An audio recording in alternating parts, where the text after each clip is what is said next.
Oke, baik. Selamat malam. Perkenalkan, nama saya Bernard Pardede. Saya adalah siswa Pekmen dari kelas Analytics and Data Science batch ke-14.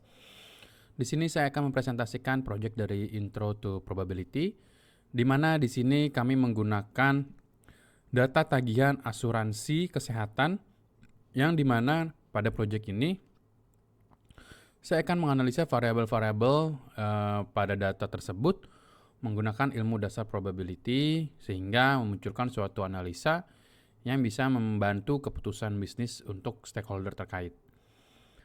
Di mana pada dataset ini terdapat juga beberapa variabel yang terdiri dari age, sex, BMI, children, smoker, region, and charges. Mana untuk keterangan lebih detail bisa dibaca di presentasi ini ataupun di medium yang saya lampirkan.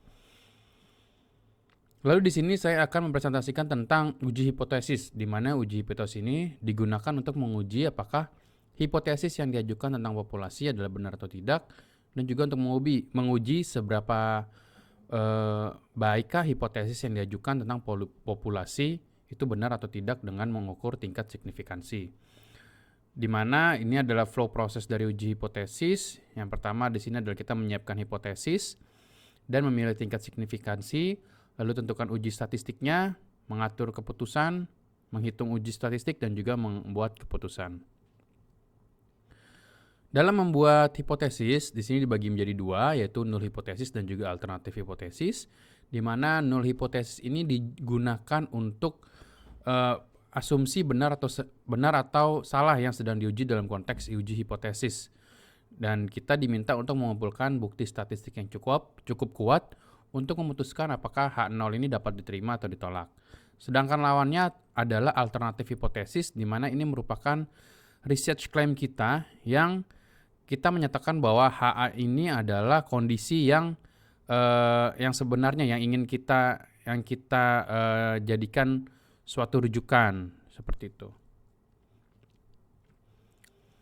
Lalu dalam uji hipotesis di sini juga ada ketentuan dalam pengambilan keputusan, di mana yang pertama itu ada daerah penolakan atau daerah rejection.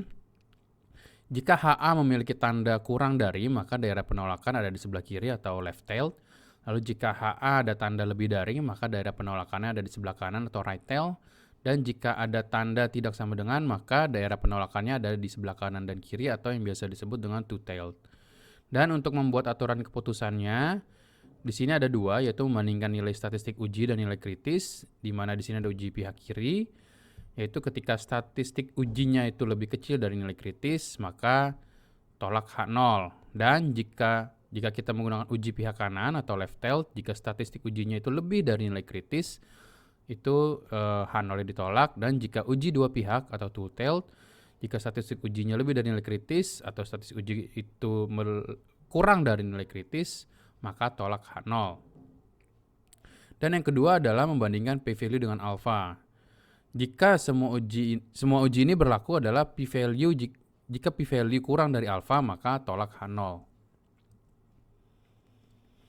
Dan pada presentasi ini di sini hipotesis yang diambil adalah H0 claim research-nya adalah tagihan kesehatan perokok itu lebih dari tagihan kesehatan non perokok, dan yang ingin dibuktikan adalah H0-nya tagihan kesehatan perokok kurang dari sama dengan tagihan kesehatan non perokok.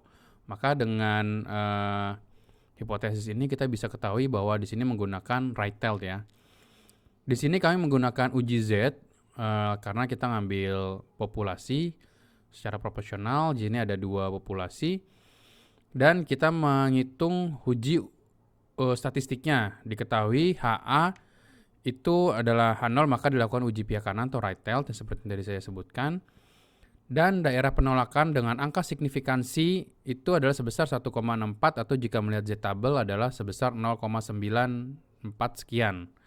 Dan untuk mengatur keputusan di sini kalau menggunakan hitungan p-value, jika p-value di bawah alpha maka tolak H0, dan hasil yang didapatkan adalah dari uji statistik di mana z-test ini adalah minus 38 sekian dan p-value-nya adalah 1.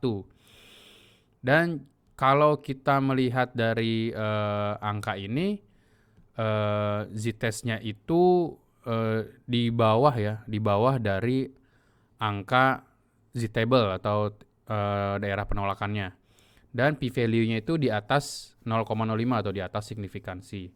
Maka kita bisa bilang bahwa dapat disimpulkan bahwa terdapat cukup bukti untuk menyatakan bahwa tagihan kesehatan perokok lebih rendah daripada tagihan kesehatan non-perokok, atau kita bisa bilang juga gagal tolak H0, seperti itu. Baik, itu terima kasih presentasi dari saya. Selamat malam.